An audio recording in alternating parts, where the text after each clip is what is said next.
Welcome to BIA, Canada's top black media provider. Whether you're looking for shows on fashion, art, music, or simple lifestyle, we bring you the best content the black community in Canada has to offer and so much more. And better yet, do you have an idea for a project you'd like us to help you with?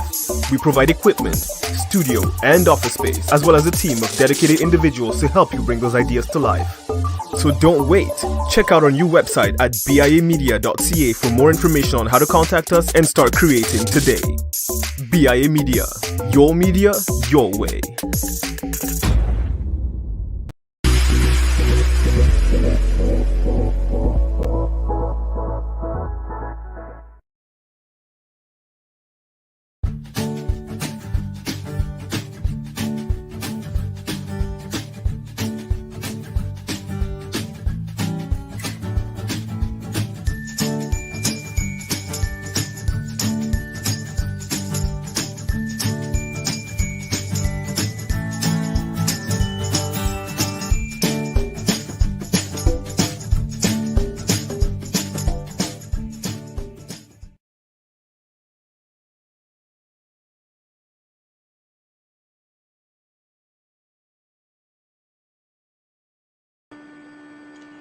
Hello, and welcome to Getting Real with Paula. My name is Paula Alphonse, and tonight I am speaking with Vladimir Jean-Gilles, aka Don Haiti, about changing the narrative running through our heads. Vladimir is an art and culture journalist who has appeared on several media platforms.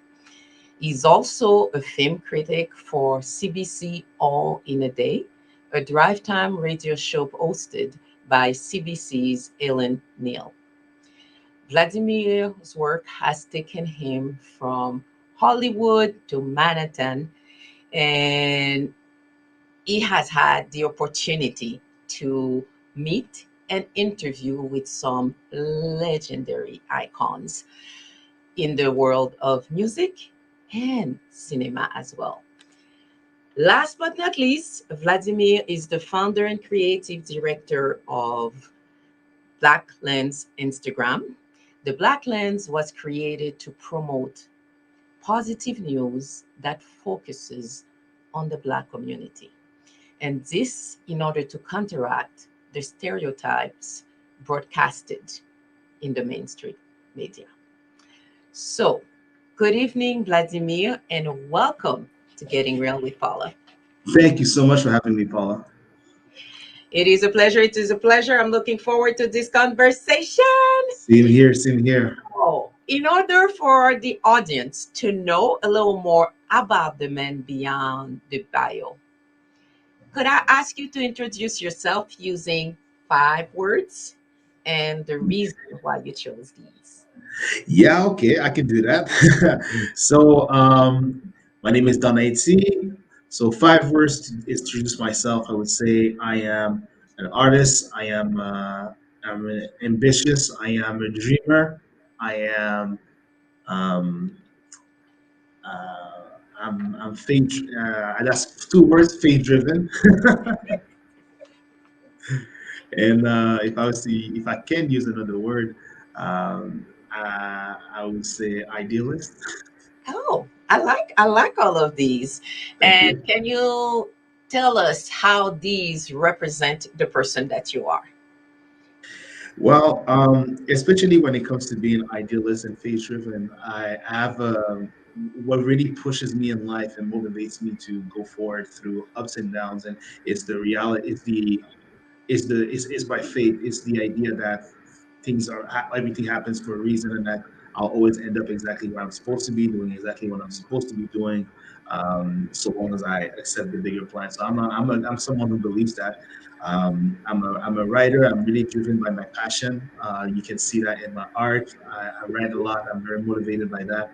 So that kind of sums me up as a person, I think. Thank you. I've heard, and you can confirm that you are carrying many hats. Yeah. Can you And I'm not going to reveal to anybody how old you are because that's not for me to do. It's But fine. It's fine. can you share some of the highlights of your life journey and career path so far?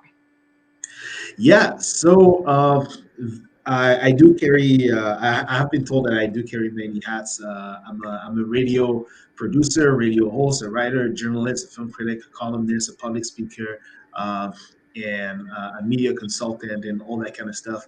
And honestly, my life has just been has just been a testimony that nothing is impossible, that everything is possible, and especially coming from a place like Ottawa, where people say that no, you can't really make things happen for you like that. You can't really you're saying you're doing that, but you can't really do that.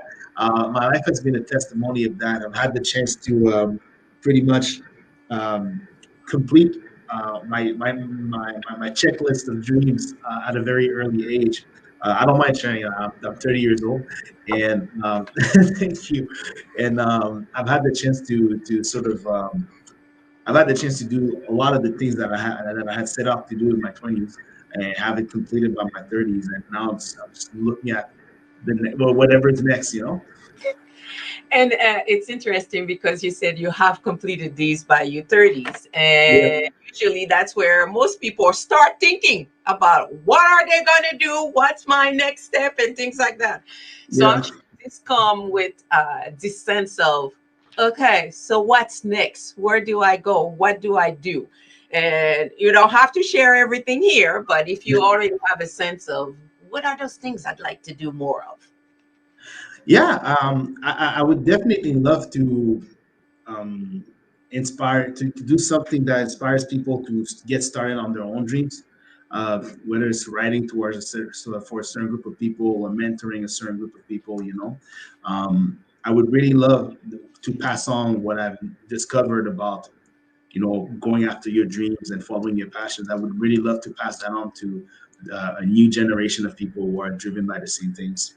Again, I'm really lucky and blessed, I should rather say, that I was able to do very to reach very high. Again, I've been to Hollywood a few times. I've had to be Denzel Washington. I've had the chance to be around Leonardo DiCaprio, Meryl Streep, all that kind of stuff. So those are big names, So having being able to reach that level at a certain age, it provided me an understanding of what's important, what matters, and all that stuff. And I would like to sort of like teach that to the next generation of people, of dreamers and big thinkers.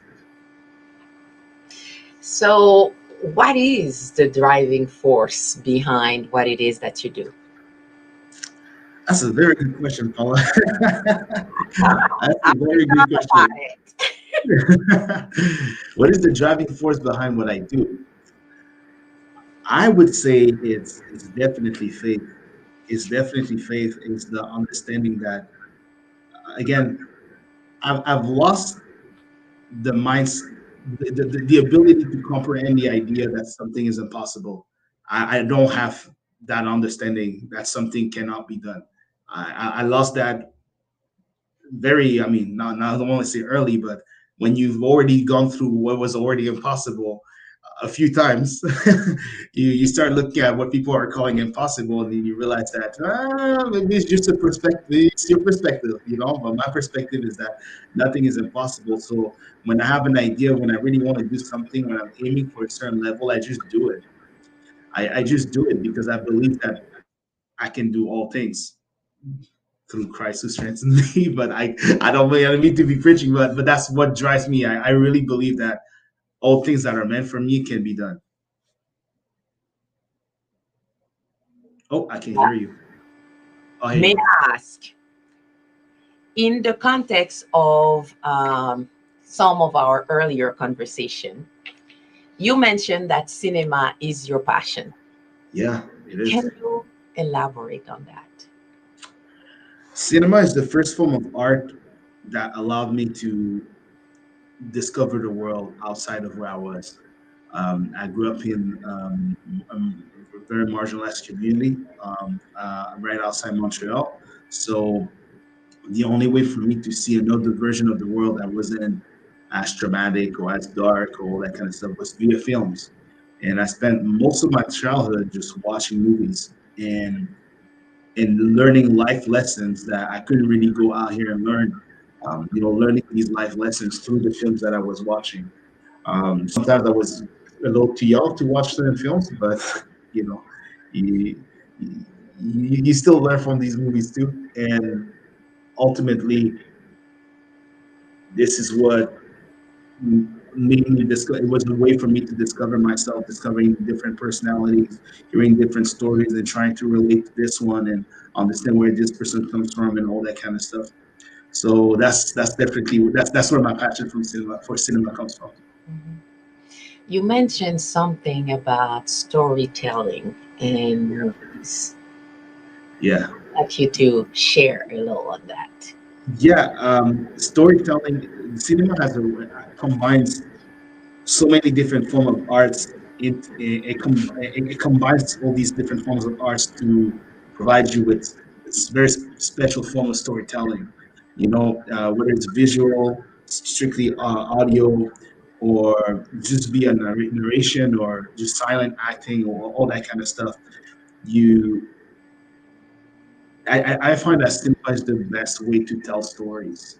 To tell and to really capture a chapter of the human experience and make it and really shine and really like shine the light on that. One thing that I often tell my friends is that I feel like my life is a set of films that fall into different genres depending on the season. Sometimes it's a comedy, sometimes it's a drama, sometimes it's a psychological thriller, sometimes and sometimes it's very epic, and very inspirational. So cinema has a way of capturing these moments of our lives, and you can find so many of them in different films. That's the artist in me. That's why it resonates with the artist in me.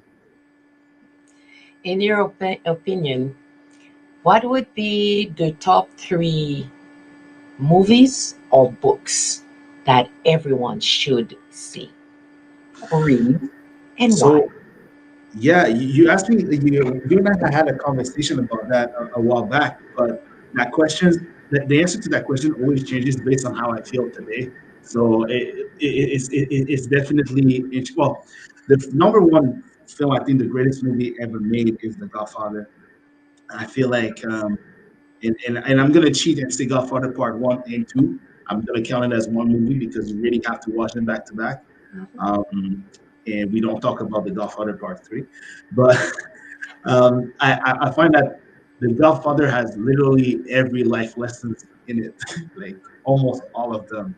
And depending on where you're at, you can learn different things from different perspectives, and it's it's definitely a movie that changed a lot of things for me. Another movie that I found very inspiring is The Lion King. And I will, it's The Lion King is in my top five favorite movies of all time. It's pretty much Hamlet, but with lions. And again, like just I think it's the combination of African storytelling and music and visuals that really resonated with me very early. And the story of the man coming to terms with who he is and moving in the direction that was meant for him. I think there's something poetic about that. In the third movie, um,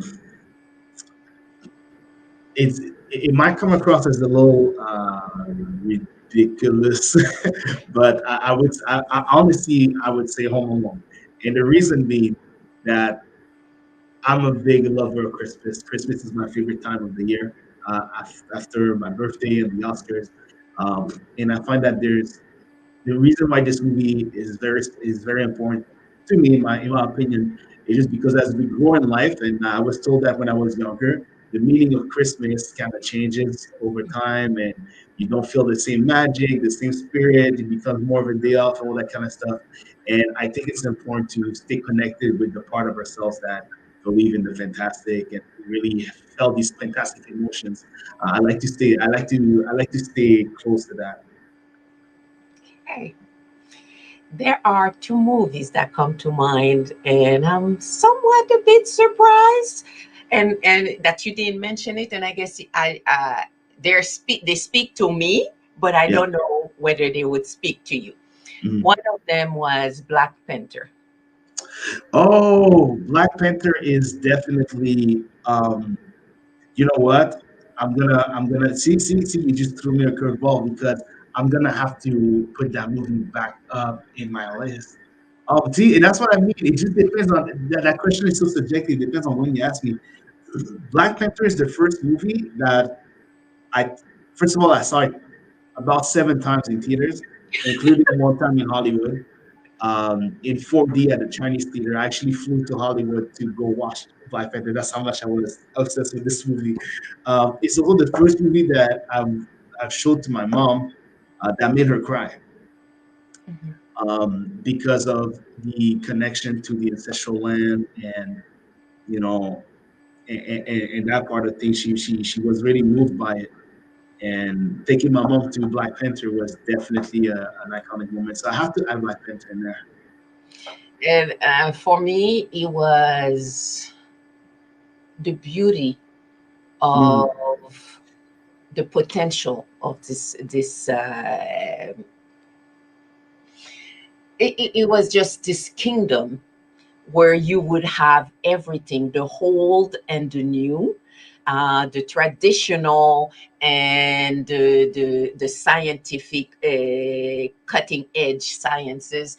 It was the costumes and the messaging, but also the values behind each of the characters.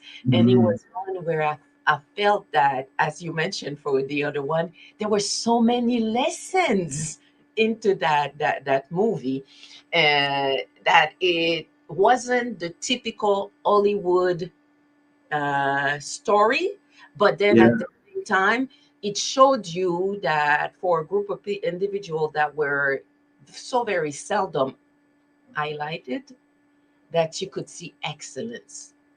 it is true, and all the different shades of black too. You know, it's this movie was very special. The release of this movie and seeing everybody dress up for it in the most beautiful African attires. You know, and like I had my Ghanaian my gold Ghanaian shirt on. My friends showed up in their dashikis and Black Panther was definitely a big moment for society. You know, rest in peace, Chadwick Boseman, for his contribution to the character. He definitely gave us something legendary to retain. And this one is one of those where you said, this has to remain in the library. I have a grandchild, and when that grandchild understand what can stay long enough for a movie, this is something you got to Yeah, see, because absolutely. it is not something you're gonna see every day here in North Exactly. America. So Mhm. that was my thinking, and I'm sure even for the people in Africa, it was this sense of almost coming home while Mhm. watching the movie. But Yeah. let's move on, because I had real questions pretending that this one wasn't, but there's still more. When it comes to the narratives that are played in movies, Mhm. which one would you like to see more of and less of? I would like to see less stereotypes and more positive black representation, especially when it comes to the family dynamic. I'd like for us to start normalizing, happy, healthy black families who go through the ups and downs in life because there's no such thing as the perfect family and the perfect marriage and the perfect relationship, but who are able to navigate through things in a way that is either non-toxic or not detrimental to or non-stereotypical. I would like to hear more stories that don't involve drug dealing, gang banging, and excuse my French, but like pimping and all that kind of stuff. Like it's very um, it messes with the view that we have of ourselves, Mhm.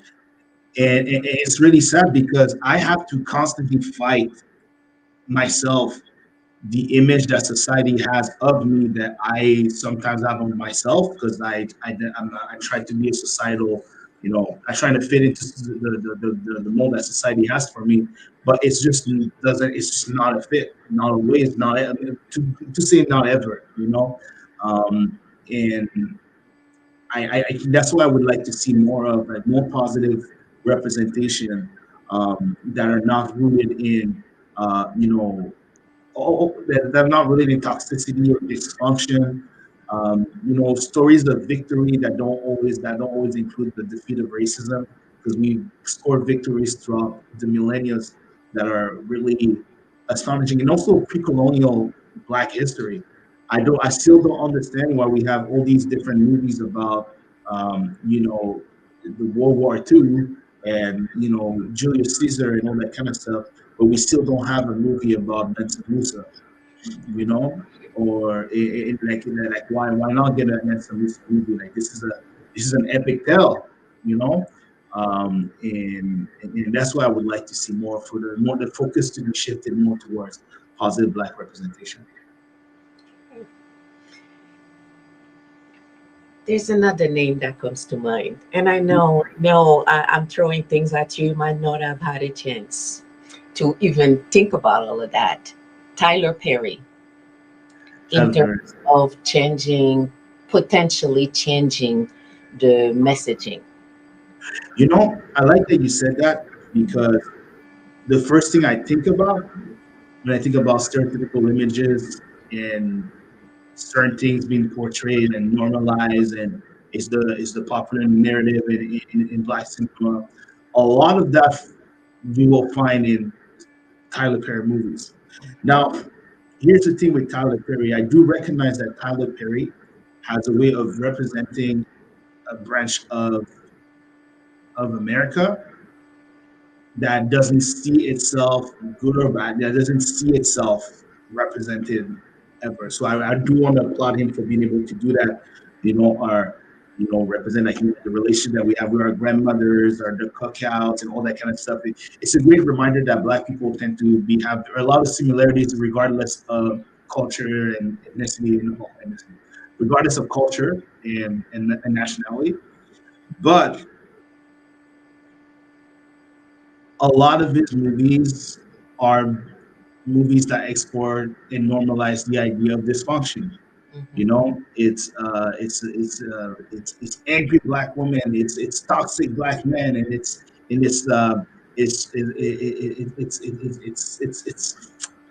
unfortunate, because this is not how I see life. It's not how I choose to see life. I choose to focus on different sort of energies. So it, I actually, as a matter of fact, like, I tend to avoid Tyler Perry movies for that reason. You know, It's okay. It's a position. Let's just say I'm a mother of young ladies, yeah, and in those movies, it's everything you shouldn't be doing. yeah, When I'm interacting, every when if we happen to watch one, those are the behaviors that are not serving you short term nor longer term, because yeah, it's this part where, to me, there's still a lot of objectification of not only the female but also the males. yeah. So in that conversation, how can we be more inclusive, as you say, of the larger diversity of the Black people? Because it's not, I don't see myself recognized there. So, No, I don't. I don't either. I don't. Um, and the thing too is, the Black people don't all dress the same. They all talk. They don't all talk the same. They don't all have the same interest. That's the reason why so many young Black quote unquote nerds feel so alienated from their own community, because they're like, well, I don't listen to this kind of music. Does that mean that I'm not Black? I don't have to. It's important to not put us in the to put not put ourselves in the box. mhm, And totally, totally. and that's the thing I would like for cinema to stop doing, is putting us in a box. Yet again, us doing it to ourselves. I'd like for that to stop. And again, and this is when we started this conversation, it was about changing the narrative. It's about raising awareness as to which narrative, which script are you continuously playing in your head. If it's not working for you, what other options can you turn to? Absolutely. And we often hear um, this portion where I don't see myself the way it's portrayed on the screen. But then when I look at my family, my extended family, I see myself because we have our culture, we have the way, we have figured out how to move forward. But it's Mhm. this part where if you don't have a point of reference, it's harder for you to Absolutely. identify where who do I belong to in terms of a community, which community. And Absolutely. in some environments, there's a lot of people that are just too happy to remove who you are and compare it to another ethnicity. It's like you don't sound like you don't behave as though, but it's just like you haven't met everybody. So how can you be? Absolutely. And that's, for me, that's the beauty of traveling. So you've Mhm. mentioned travels, and it's every time we go to the States, we see those differences, even in our families that are in the States. The way we see life, Canada versus the States, is different. Yeah. And I'm almost sure that if we were to go back to our countries of origin, then there too, we might find like, oh, there's little pockets I'll take, and there's other things where maybe not for me. But Absolutely. that's part of figuring out your path. And as you said, you've accomplished a lot, but there's still room to grow. So where do I want to go next? Exactly. Can you share with us your top three things to do for greater self alignment? Because I know we've had that conversation, and for 30, you've accomplished a lot, but then you still have that vision for what you'd like to do. So, Yeah. what helps you? I don't really remember what we had said at the end of that conversation in regards to that, but I do because like I said, like a lot of those things, I feel like I'm going through so many different changes in life since we talked. So, um, just for me personally, is praying, meditating, and learning.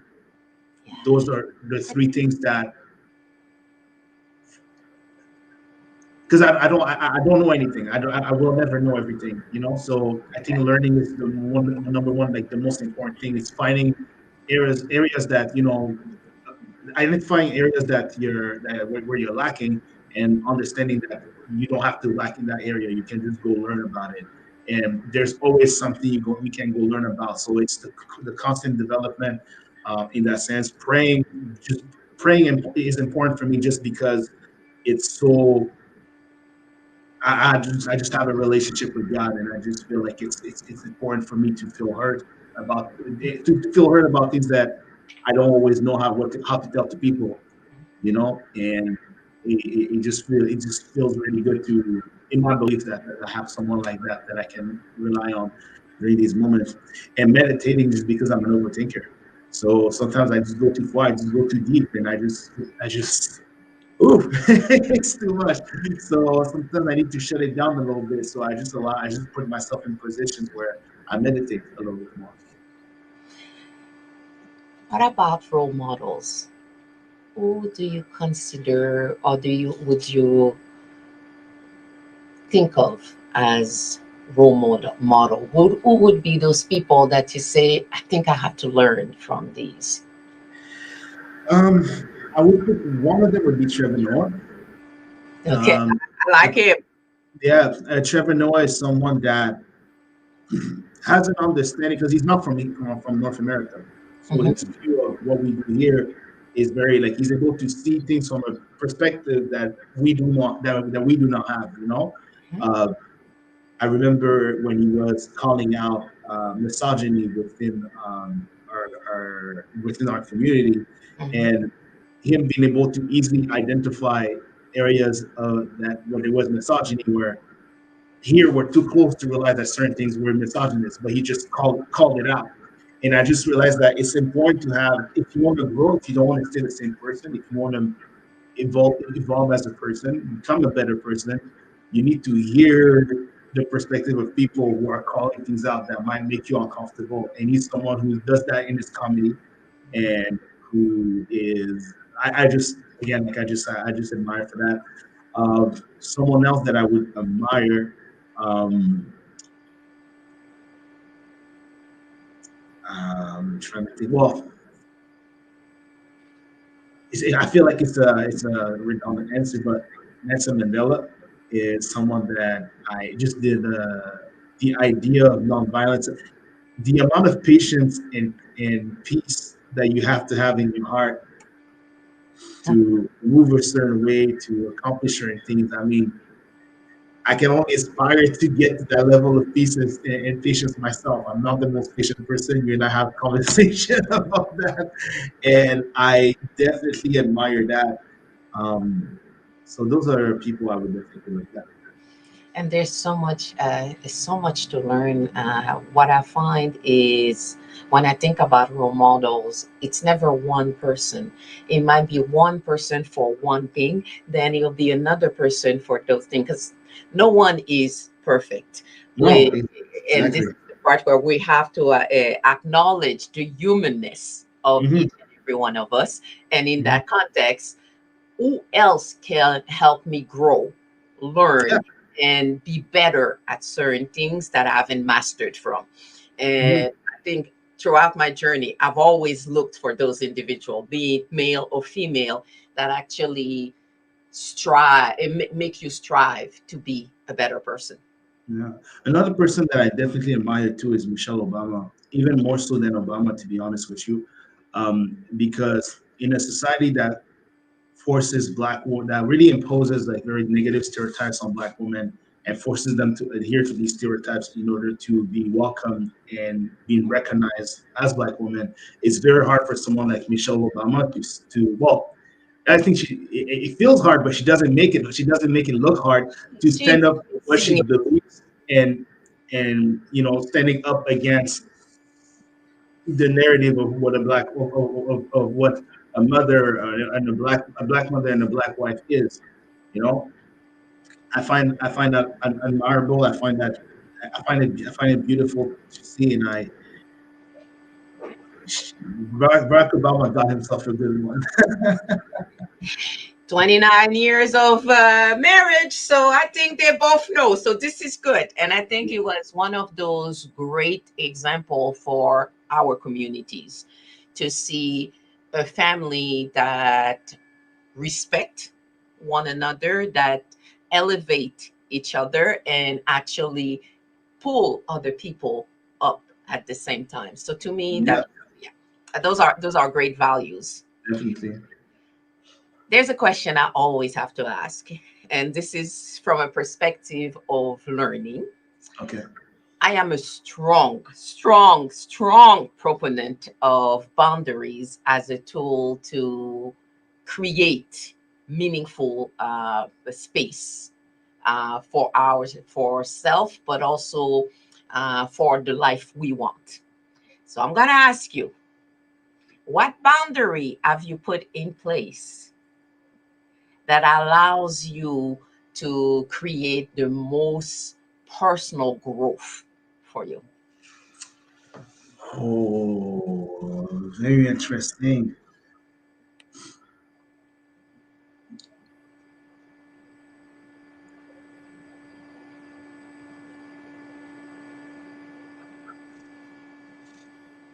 I I would say two things. The number one boundary is when I say no, I no longer feel the need to provide an explanation for why I say no. I just feel like no is no. It's a complete sentence. Yeah, I just feel like if I say no, I don't want. If I say no for whatever reason, if the answer is no, I don't need to go into the whole, you know, I don't need to go into the whole Trying to explain, trying to explain and finding trying to make you options or feel like excuses. Mhm. no. If I say no, it's just because why didn't you just you know what? No, you don't need to know my reason. I just said no, and that's honestly the main one is saying no without feeling like I owe you an explanation for that. You know, and the other one is I don't apologize for who I am. I can apologize for what I do. I can apologize for being wrong. I apologize for many things, but I will not apologize for being who I am. Yep. Because that's one thing that I don't ever want to make excuses for, or I know I'm flawed and I have it wrong sometimes and all that kind of stuff, but I don't have to be less than myself to make people comfortable. If they can't digest how I come in regards to my personality, who I am, how I talk, my views of the world, all that kind of stuff, then that's fine. At the same time, I also feel like I can reciprocate that. I don't feel like people owe me an explanation for why they say no, for who they are, all that kind of stuff. Like I'm just way more accepting of people for who they are at the same time. So I think because I bring that to the table, I feel like I have the right. I feel like I have the right to request that too. And I find it interesting that when you say you're way more accepting of that for others, is when you realize that I no longer have to provide justification. I no longer have to pretend to be who I am not. Then it's a lot easier to look at someone and appreciate them for who they are, as they are, rather than you don't fit my narrative. This is how you should be doing this. This is it. It's a, how could I say, it's a work in progress, Yeah, because it's this part where the more you grow, the more you see other areas where it's like, oh, there's still more room for growth here. And that absolutely. and that to me, that's the beauty of life. Yeah. Otherwise that life journey would be so boring. Absolutely. I'm actually just in the process of releasing a new article on Shifter Magazine. I actually just became a life columnist there as well. So the article is called Four Ways to Accept and Welcome Change. And one of the things that I mentioned is just the fact that in life, when you've gone through this before, you hit a wall, you thought you had everything figured out, and then everything is gone, and you have to redesign that and recreate who you are and redefine what matters to you and who you want to be, where you want to go, recognizing that this is going to happen again. Once you've been through it a couple of times, the third time you're going through it, you're like, whoa, okay, this is the stage of life where I'm supposed to like do something different to get to where I want to be. Okay, and understanding that 5 years from now it's going to happen again, and the less time, the more you stop resisting it, the more you can just go further in that process and just let it do what it's supposed to do instead of like fighting it off. It's like just do it. My experience has been that until you take the lesson from whatever challenge you're facing, It's gonna come that back. challenge is still going to come back, different ways, different people, different situation, but same challenge. And until you realize, oh, so this is what I need to work on, and it's like, okay, now I get it. Absolutely. We're gonna, and it's about understanding who you are, and understanding that journey we're on is meant for growth. It's not Absolutely. meant for the status quo. You're not expected to die the same way you were born, because And otherwise there would yeah, not be any adults. thank you. Why would you spend 80 years of your lifespan being the same person you were at 20 if life keeps giving you many opportunities to rediscover who you are? And that changes. And I find that people are afraid to face who they are. I mean, no, face people are afraid to embrace the change predominantly because they're afraid to lose a version of themselves that they're so attached to. When in reality, you don't lose that. You just add on top of that. You don't have to let go of who you were. I'm a zoot singer and I'm a journalist now. I was a zoot singer before and I became a journalist. Well, whenever I hear beats in the studio, I can still, sing a melody and have fun with that and be like, oh, this part of myself is still there. Interesting.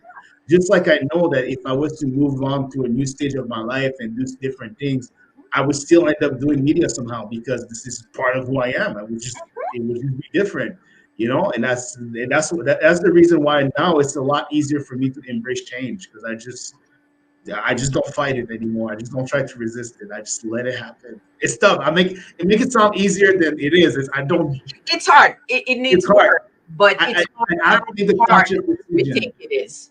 Yeah, and I have to make the conscious decision to let it happen. It's not like Conscious. I That's the actually part. do. Conscious decision. Yeah, Because life is all about choices, yeah, and not making a choice is also a choice. absolutely, absolutely. That's very true. Anyway, so what would be one key message that you would want to leave with our listeners? I would say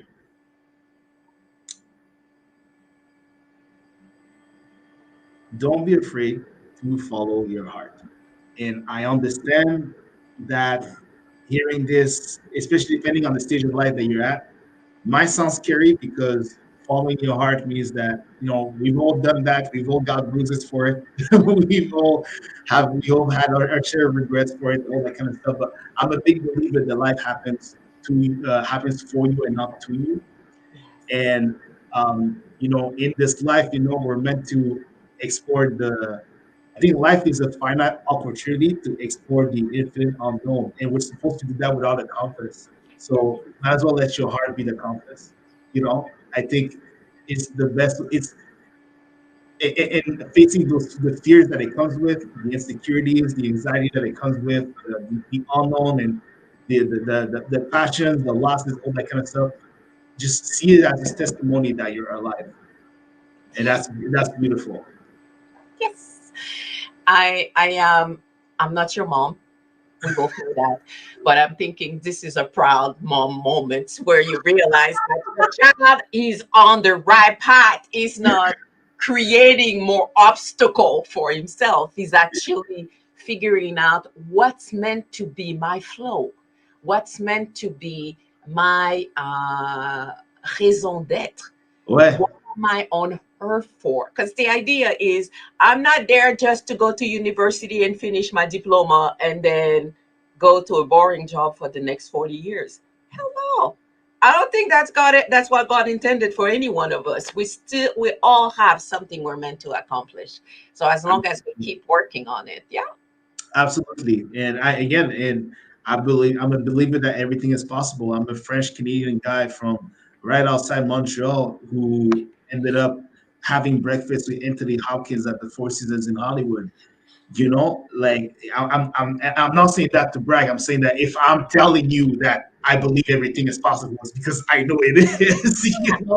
To look at where I came from and where I ended up, I know it is. You can literally go everything. Just follow your heart. Just follow your heart, and again, and let that be a testimony that you're alive. So, how can people get either in contact with you or hear about some of those musings that you do and all of these things, Black Lens and everything else? Tell me. Yeah, so you can find me on Instagram at Don IT, Don Don IT dot so Don dot IT AYITI.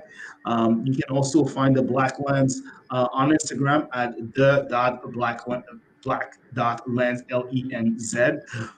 And you can read a lot of my writings and my articles at shiftermagazine.com.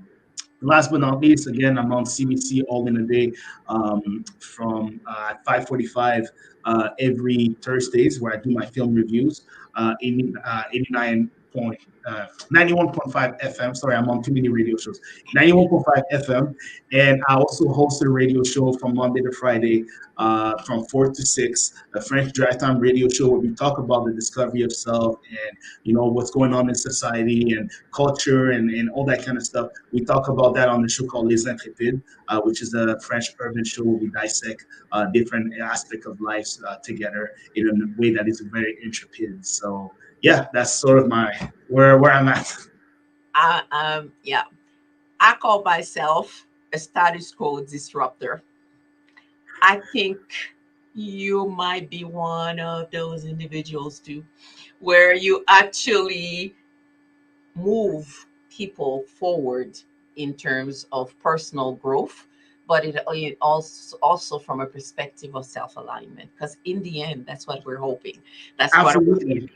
That alignment, that sense that I'm exactly where I need to be. Absolutely. There's if I can read you something real quick before wrapping up, it's a quote from a song that I really love, from a singer called Zaz. Um, que vendrá, si me pierdo si me pierdo, es que ya me encontré y sé que debo continuar. So whatever happens, happens. And if I get lost, it means that I am exactly where I'm supposed to be and that I'm simply meant to continue. That's something that that when I heard that I loved it. You know what that tells you, as human being, we have this discomfort about feeling lost. But if you look, not I'm not gonna go through the Bible and give you the verse or whichever. A lot of those characters in the Bible had to go places they've never been before, Yeah, where they felt like, why am I here? I'm lost. God, hmm, what have you done to me? And yeah, that's what it is. It is about understanding you're not lost as long as you're going on that journey that you're meant to be. And sometimes you have to get lost from what you know in order to get aligned in where yeah, you're meant to be. So, yeah. yeah. And getting lost is part of the journey, and it's usually the part of the journey that you look back on later on in life, and that's the part of the journey that has marked you the most. Mhm. Those moments where those are the moments where you did the craziest things trying to find yourself, and it's a call for change, and I'm not, that's the thing in life, like I've also lost the fear of being lost, I've just accepted, again, like I'm in a point of life where I don't feel lost.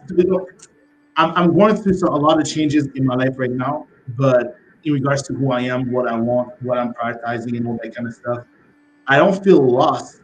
I know I'm technically lost, but I don't feel lost because, again, I just feel like I'm exactly where I'm supposed to be, doing what I'm supposed to do. Like, this is what it's about right now, and living that and being in that. It's important. And often that sense of being lost is a message to you to slow down the pace and pay attention to my surroundings. Pay attention to what am I telling myself. Pay attention to what's that thing that keeps annoying me. And those are things because of the way we like living life fast paced. It's just like I don't have time for that. Then guess what? Life will make time for you to deal with it. It'll Absolutely. happen. Whether Uh, you want it or not, it will happen. So might as Absolutely. well go with it than go Yeah, against it. So absolutely. And last thing, one more thing, health as well, people. Do your stretches. Eat those apples. You know what I mean? Go for those walks. You know what I mean? Like lay down the be alcohol. Like, healthy. That's what you be healthy and kind to yourself, your yeah, body yeah. envelope that you're traveling with. Sorry, what? Be healthy and be mindful of that envelope that you're traveling with. So Absolutely, absolutely. Just to prioritize your health. Like make that like one of the most important aspect of your life. How healthy am without I? health, you have nothing. Absolutely. Prioritize your health. Absolutely. Thank you, thank you, thank you. It has been a really nice conversation. Thank you for sharing. Thank you for being so candid. And I am looking forward to see what the next years will bring to you, because you're starting your 30s and it's a whole different world now. And I know because you're feeling a bit of a difference, but you know, sky is the limit. Do you So have any Do you have any advice for me about the 30s before we wrap up? Anything that I should know that you would want me to know about or that might be of interest? be open minded. Get to Mm. know yourself and be open minded. There'll be so many things that will come your way, and you realize, oh my God, I didn't expect that. And that's what it is. I think in some ways, we spend so much time trying to organize life that we forget to live life. So that's Okay. what I'm hoping you will get slowly into what is my role, what am I meant to do, how do I find that sense of alignment. The sooner you get it, the easier the journey will be. Thank you. I'll remember that. Pleasure, pleasure, pleasure. So take care.